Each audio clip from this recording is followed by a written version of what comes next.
that once he did see it, it's a mistake to push. It's that panic that ensues when you go, my God, he has an Expo up. Well, maybe I need to try to kill that before he can actually make use of it. But you saw NEXGenius get those 4 warp gates out so fast and just in time to be able to defend the push. Had to take, a few probe loss, but again, it's going to be totally worth it. And he actually, I think, killed more SCVs in that exchange because NEXGenius was forced to bring up SCVs of his own to try to make the push, right? So both players were sacrificing economy, and that choke point that they were fighting at was so critical, and that was really, in many ways, I think, the moment for this battle, right? That was the choke point where he used the force fields to divide him up, cutting that army in half. The fact that Stim was just a little bit behind, as you had said, made all the difference in the world, and we've said this many times, Starcraft is a game of inches.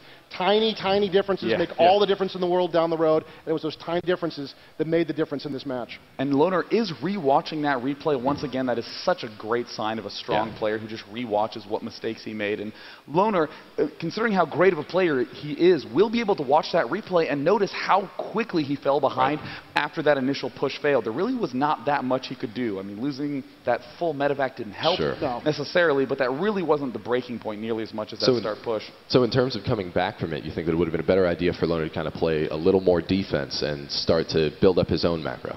Well, what a lot of players do in this circumstance is they note that Protoss has spread himself out very thin, can only really defend one location well. They get an extremely fast medevac dropping, and then because the Protoss is still in those small numbers, as long as they can pick off the stalkers, they just keep loading up and floating around. You saw that dropship did kill off one pylon, but you needed to get there sooner to do a little bit more damage. And in many ways, that's what he was trying to do, right? That was the move he was trying to make. Like you say, it was just a little bit too late, and then just the great play, right? And NEXGenius was just ultimately absolutely reading him like a book. Yeah, he knew. He knew where that dropship was almost before it got there, and he was in position to catch it. So we are checking if both players are ready. They are indeed. There's the good luck, have fun, and good game. We are going into Game 2 on Metalopolis. Any fans of Loner who would like him to come back and win? And is there anybody out there that wants NEXGenius to seal the deal? Ooh, wow, now that was overwhelming. For the record, this is the finals of the winners bracket. Both these players are top 3 at BlizzCon 2010. Whoever wins this will be in the final 2. NEXGenius in the south position as the blue Protoss, and at the left we have Loner as the red Terran. And now at BlizzCon, I'm sure that it's been hammered into everybody's heads at home, but these guys are playing for $25,000 for first place. That's a big deal. And in addition this year, I'm not sure how many of you out here in the crowd got a chance to look at them, but the winners are also going to get a championship ring, custom made specifically for this event. They look amazing. Please come check them out. And the rings are very impressive, but you got to remember, you guys are also fighting not only for the money, but for the pride, the honor, the glory, and of course, in many cases, their careers are on the line with many of these matchups. So there is a ton at stake for these guys, and they've been practicing for months for this event. Now these positions are going to be a little bit advantageous for Loner because of the fact that these mains are so close by air. Look at that very short air distance that will allow those medevacs to get in there and do harassment. And most importantly, it's not so much the distance, but it's the fact that there's empty space down here by this amazing advertisement on this. This means that no stalkers underneath the medevacs and pick them off. It's complete freedom to harass in Loner's position. Yeah, so I think in that sense, the advantage will be a little bit in the Terran's favor at this point, just because they can use that low ground, they can use that air distance to do a lot of things with medevacs, to do things with banshees, and to continue to harass. In the middle of the map, there is a key watchtower for this matchup that can be used. The one to the south is really the key one for this match between these two players. Control of that will really give players a lot of information about what's coming their way and an understanding of what threats they need to deal with. Of course, they do cover those essential gold mineral expansions. Basically the same thing as a blue, except you get money way more quickly. So except better. It's a blue plus. You do need fewer workers to staff them, so it really allows you to get a significant advantage if you can take control of those. Now, excitingly, we have seen on our BattleNet statistics, which we'll be talking more about in our multiplayer panel this afternoon, we have seen Protoss versus Terran be a very volatile matchup.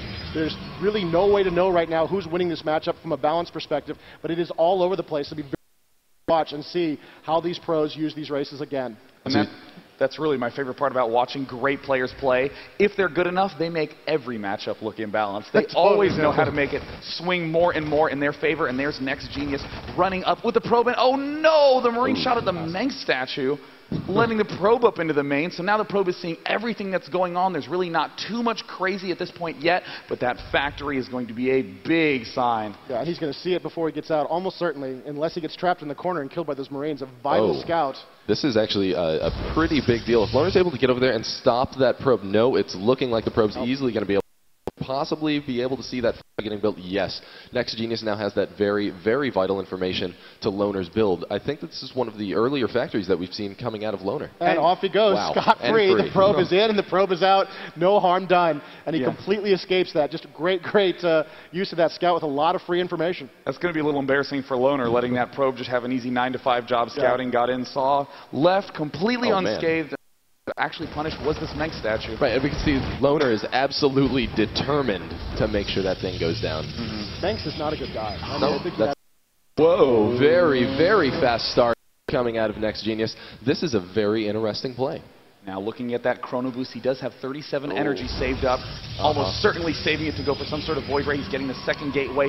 A lot of Terran players have been having huge problems with big Stalker Void Ray pushes, and with these positions, it is going to be all the stronger.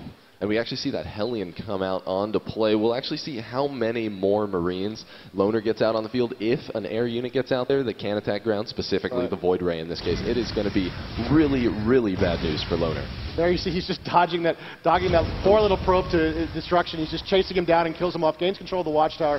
The Stalker's coming up trying to protect any chance of scouting. He does not want that Stargate to get seen. It's vital to keep that. The Hellion running up. This is big. Will he be able to get up the ramp? Oh, wow. Just barely deterred. There was a couple split seconds where we saw that Loner was trying to get... He's continuing to produce Void Rays and is making units out of 3 Warp Gates. He just really, really wants to win this game quickly. Loner, of course, though, is making Vikings. We see a Marauder being produced. That's quite bold there. But again, he does want to make sure he doesn't die to any sort of 3 Warp Gate. And, oh, no, picking off the Viking, and now it's being charged in, and again, NEXGenius might be able to escape without taking too much damage, but that Viking kill was pretty huge. Right, just picking away at him a little bit, using that cliff edge to his advantage and using those Void Rays. It's a very powerful position he's here in many ways. If he keeps the harassment up, he might be able to do some damage. It's pretty exciting. He's continued with the Void Rays up to this point, and now, of course, we can see doing an expansion for the Protoss, trying to build up his economy and really just overrun the players at some point here with pure force. Here come the Void Rays as the harass continues. The Marines trying to chase them away, trying to run them down, and just unable to catch. And Loner just now starting his stim pack research. If he had that, he probably could have caught those Void Rays in a slightly worse position, maybe dealt a little more damage. Right now, they're in very good position. We see this Viking kind of starting to micro around, seeing if he's able to do any additional damage to these Void Rays, but that Viking will drop so quickly if Loner just lets down his control for a couple seconds. This is all about micro for these players at this point. The Viking has got the range. He can dance. The Void Rays can't really catch it without their upgrade, and so he's going to try to dance and try to chase him down. And here he goes, coming over the base, a little dangerous. If any Stalkers happen to be in the area, he could be in some trouble. He's getting a little pinned against the corner here as the Void Rays close in. Powering up against the Viking. The Viking taking a beating here as it flees for his life. Unable to escape. The Viking is destroyed, and the Void Rays once again have some control in the sky. And it looks like more barracks going down for Loner. He waited an extremely long time to move that command center because he just did not feel safe from that harassment. And once that stim finishes, that's when Loner is finally going to get a little bit of a breather. That's when he's going to realize that he can deal with those Void Rays well. But of course, NEXGenius already has that expansion up. Great sign of a good player. No matter what happens, there always seems to be another expansion getting itself planted down. Observer almost finished as well, so that way he can do a little bit more peering inside of his opponent's base. And really, Loner is doing a good recovery despite NEXGenius' very strong harassment. And NEXGenius still being very, very persistent with his harassment as well, but Loner again doing a great job trying to micro away that Viking. Oh, and one of the Void Rays gets onto it. Will it go down? Only 25 HP remaining. A very, very narrow escape for Loner. Just barely escapes. No doubt that Viking will be getting some repairs as he prepares for the next inevitable Void Ray harassment at this point. Let's look at the economy tab right now. We can see the resources working out definitely in favor right now for the Protoss. The Terran having staffed a little bit late right at this point, but still fairly even on harvesters actually. It looks like he was building SCVs throughout that process, almost in a dead heat. So despite the fact the Protoss economy sort of got off to an earlier start there, I don't know if it's going to make that much difference at this point. It looks like he's still managing to keep up. And this is interesting, a transition into Phoenixes. A lot of players are thinking that Phoenixes will be the next big unit in this matchup because it will let you control the skies, no more problems with medevacs, and you can even deal with the Vikings. And most importantly, they do reinforce those Colossus, and here's the robotics bay coming down, but the big danger is that only 3 gateways for NEXGenius does not have that many units to deal with this huge push by Loner. Look at that Marine count.